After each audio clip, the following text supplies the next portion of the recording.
Hello, Fiedelbogen here. To my fellow workers in the vineyard, worldwide, greetings. In today's talk, I will read in its entirety a revised version of the CoalitionJS38 Manifesto, which I presented in the recording immediately prior to this. Having discussed this document with interested others, mostly in private conferences, I have made substantial adjustments to the introductory material and modified parts of the Prime Constitution. The document follows. The Manifesto of Coalition JS38. Part 1, JS38, Operational Overview. JS38 is a coalition of politically conscious non-feminist or counter-feminist groups and individuals. The name itself is a random character string which serves only as an identification tag. As a project, JS38 is designed to combat the problems which labeling often generates, such annoyances as branding, false grouping, conflation, stereotypification, message degradation, and the like. We who oppose feminism are plagued by such difficulties either because we fail to transmit a clear unified message signal or because we fail to adequately differentiate the multitude of signals that we do transmit. Call this lack of coherence or call it lack of planning, but either way it comes back to haunt us.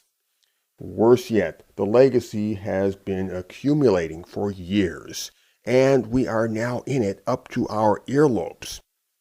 We must first recognize that we are in a contest to sway hearts and minds, and that this contest is played out on the field of public rhetoric, by which we mean things audible to the world at large.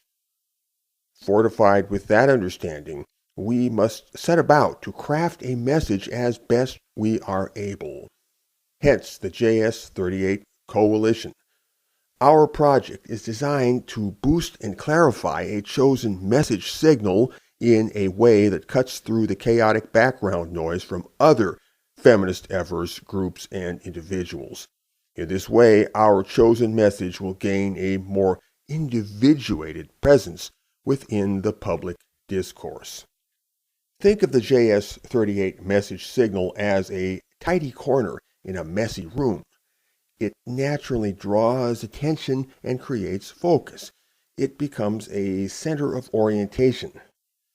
Members of JS38, called signatories, are aligned with each other under the terms of a Prime Constitution, a list of points encompassing a mission, a code of principles, and a practical worldview. The Prime Constitution is only moderately detailed and may sometimes raise questions that it doesn't quite answer. However, it includes enough key information that the signatories will share a mission-critical body of discourse which stands apart from other feminist efforts' discourses. Conflation in the public mind will be avoided. So JS38 offers the advantage that any kind of chorus would offer. It punches a message through by boosting the volume. But additionally, it permits each signatory to establish a clear self-identity. Signatories may readily disavow affiliation with groups and individuals who do or say untoward things. It would be as simple as pointing to the Prime Constitution and saying, I sign to that, and I stand upon it. If you want to know more, talk to me. What is more, the JS38 signatory may disaffiliate not only from random feminist averse others, but from any other JS38 signatory as well. Hence, JS38 offers the best of both worlds because it permits you to be part of a group without running the risk of being tainted by this. In the end, JS38 is neither a moral collective nor an organization, but only a joint intellectual effort to distill a message signal. and to differentiate this from what other feminist-averse groups and individuals are transmitting. It is based not on personal association, but on message affiliation. JS38 separates the message from the messenger, and the personal from the political. The message is everything, the messenger nothing, and efforts to derail the message by making the messenger the subject of conversation will be disallowed. In principle, JS38 is pure message. More precisely, it is a genetically related range of messages which set the parameters of a discourse. So if conversation strays too far afield, or if misrepresentation multiplies, reference to the prime constitution will pull the discourse back on track. The points in the prime constitution are not listed in order of priority, and there is no linear progression of ideas from one item to the next. However, the items do form a loose holographic unity. The purpose is not to make everybody agree clear down to the last decimal point, but to confine their disagreement within a clearly mapped terrain of understanding. The possible flavors of JS38 are unlimited. Any JS38 signatory may, if so inclined, publish a sub-constitution which enlarges on selected points from the prime constitution or adds new points. Any sub-constitution so created may then collect its own signatories, and any of these signatories may again publish a sub-constitution, and so on. Ideally, every sub-constitution would list its entire chain of linkages leading eventually back to the prime constitution, which is deemed canonical. In the end, this would generate a pyramidal structure of variations which cascade from the prime constitution, and by transmission spread further and further into the cultural fabric. We realize that signatories to the present document may at times differ sharply on matters of policy or interpretation. We believe that they can agree to disagree and remain within mission parameters. We believe that such disputes, if creatively managed, needn't compromise the mission trajectory as a whole. Indeed, they could even make it stronger. Prospective signatories are advised to trust their intuition. Reading through the Prime Constitution, you might say to yourself, "This sounds about right. I think I can roll with this." Well, if that is the sensation you get, you'll probably do just fine. To be a JS38 signatory, you need only make a mental decision that you are one. That is all. It is not a matter of public record unless you choose to make it so. The Prime Constitution follows. Points are listed in a numbered format for ease of citation. Part 2. JS38 Prime Constitution. 1. We repudiate the use of violence except where self-defense requires it. We are prepared to confront violence from others if they initiate this. 2. We reject all forms of racial, religious, or ethnic identification. We view such identification as conflating the messenger with the message, or the personal with the political. 3. As non-feminist men and women, we eschew denigration of the opposite sex. We recognize such expressions to be counterproductive on all levels, and we maintain that every individual ought to be characterized by merit. 4. We are opposed to collectivist and totalitarian thinking. Furthermore, we classify self-identity as a personal property right, meaning that it is right proper to the person. 5. We value self-containment and aplomb in our spoken and written communications. As a rule, we favor a philosophical tone. Furthermore, we believe it is good practice to think like a lawyer. 6. We define our method as query-based rather than theory-based, although it is true that we theorize. But feminism owes us answers and not the reverse.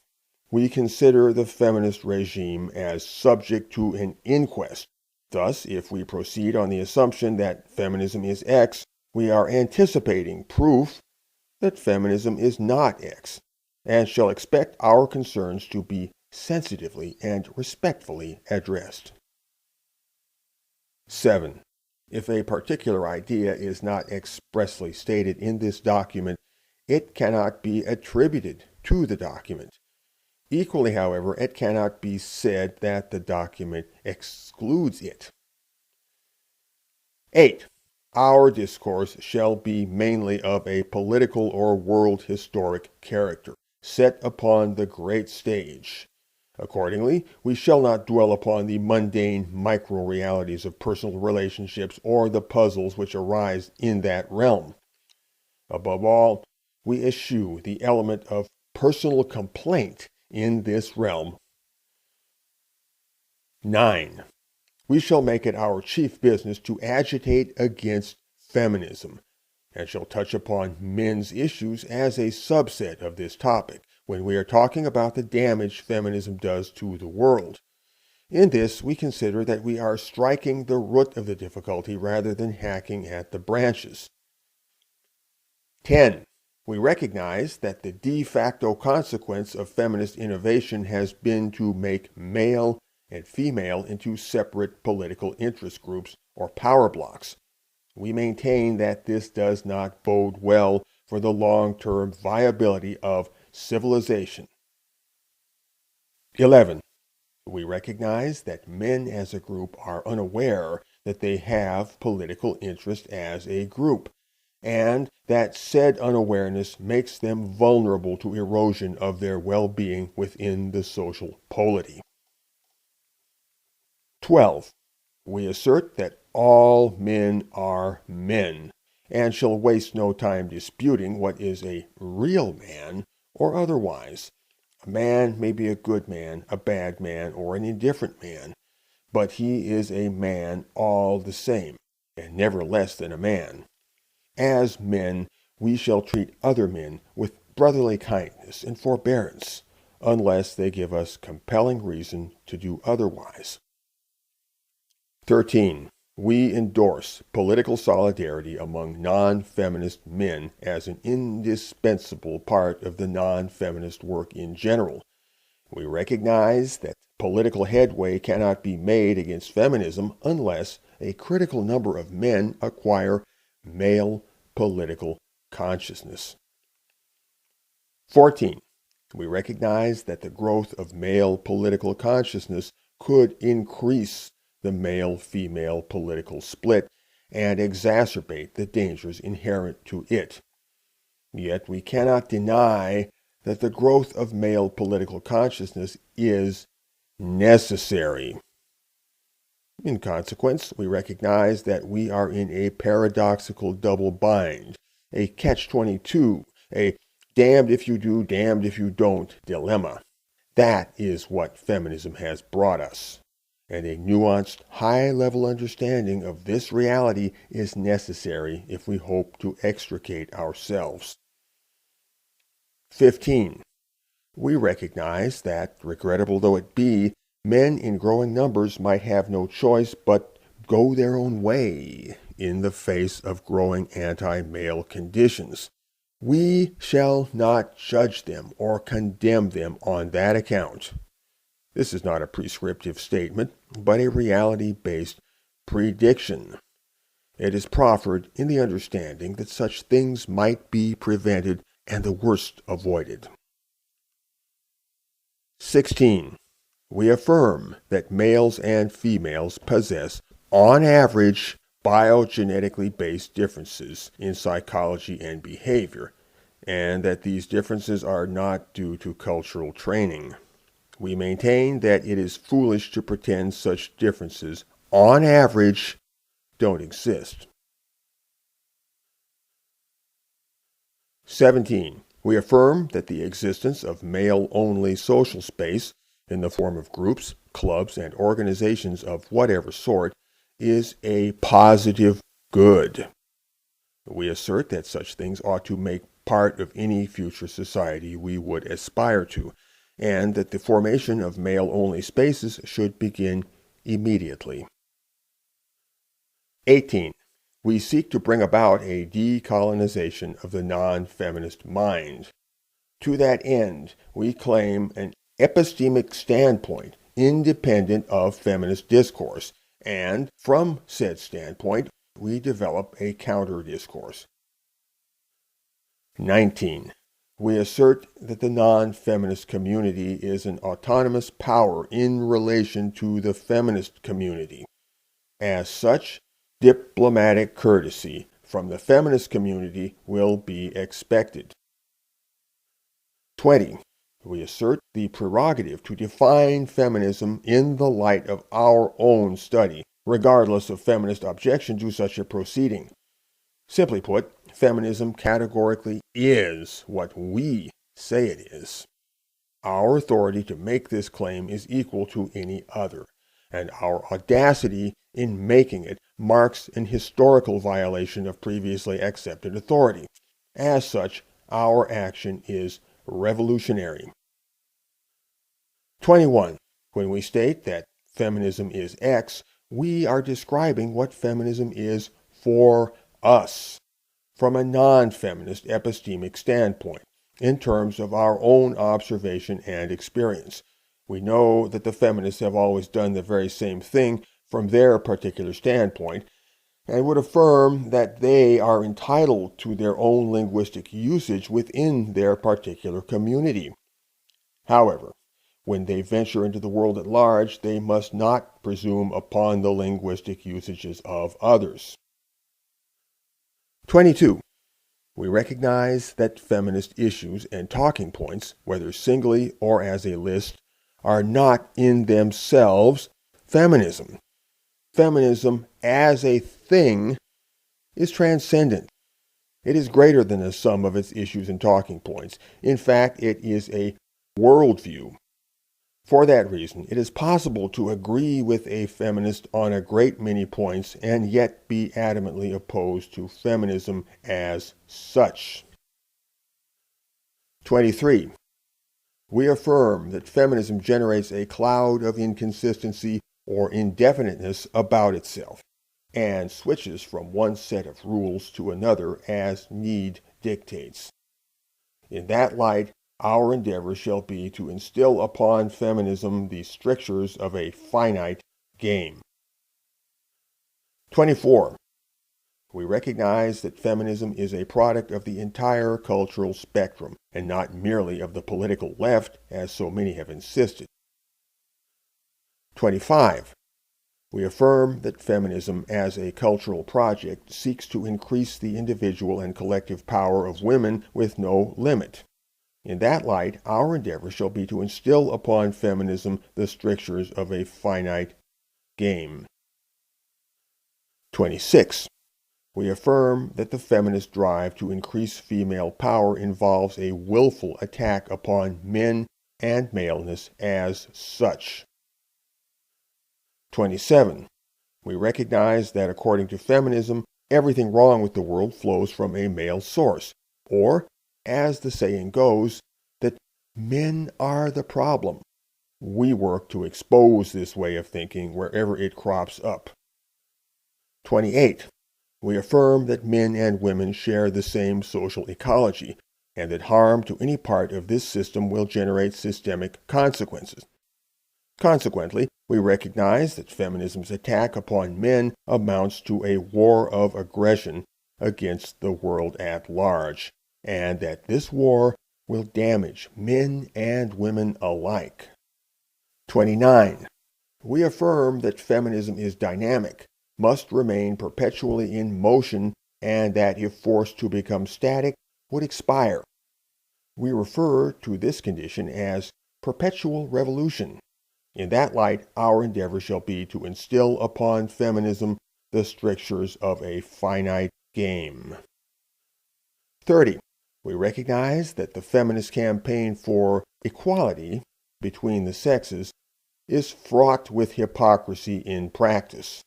Furthermore, we realize that the term equality itself, as a free-floating abstraction, is deeply problematic by its nature. 31. We affirm that there is a cultural taboo which suppresses open critique of feminism. We propose to violate this taboo in a methodical way, and we have calculated the effect that such violation will produce. 32. We affirm that there is a cultural taboo against recognition of male suffering and against recognition that male life has inherent value. Some have called this attitude male disposability. We propose to violate this taboo in a methodical way, and we have calculated the effect that such violation will produce. 33. We call for an end to the feminist stranglehold in the realm of public education. 34. We call for a full and rigorous intellectual auditing of all feminist claims and theories from a non-feminist epistemic standpoint. We call upon credentialed academics to join in this work, along with all manner of people everywhere. 35. We affirm that misandry, the disaffection toward men and maleness, is a real thing with cultural and institutional presence. 36. We affirm that misandry and misogyny are two aspects of an underlying unity, that they cannot be understood separately, and that they increase or decrease in direct proportion to each other. 37.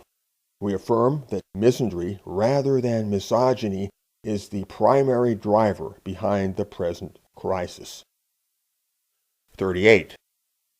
We recognize that radical feminism, far from being at the fringe of the movement, as so many would insist, is in fact the core, the motive source, the very fuel rod of feminism as a whole.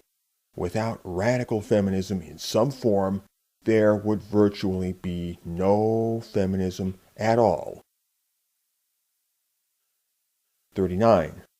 We affirm that the growth of freedom without responsibility is pernicious, and we recognize that feminism as a movement and as an ideology has encouraged precisely such growth among the female population. 40. We seek to generate spiritual unity among non-feminist people of every sort worldwide. We seek to instill in them a common understanding of what feminism is and how it operates. 41. We assert that feminism is like a product that must be sold, and that nobody is obligated to buy. 42. We assert that non-feminist men and women have no duty to stay current with the discourse in the feminist community. The case is rather the reverse, that the feminist community must listen sensitively to what non-feminist men and women are saying and address respectfully any concerns they might raise. 43.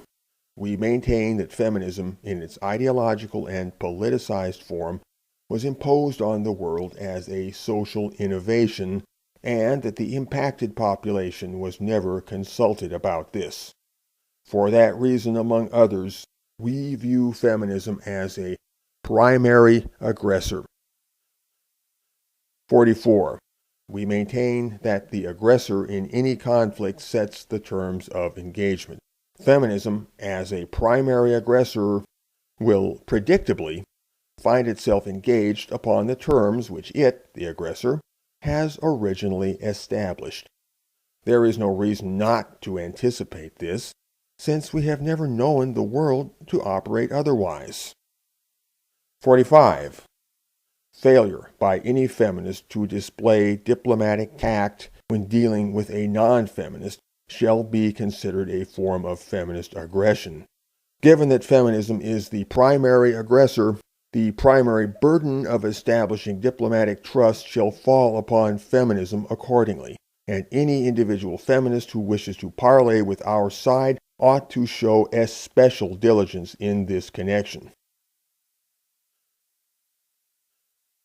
That concludes the current revision of the JS38 document.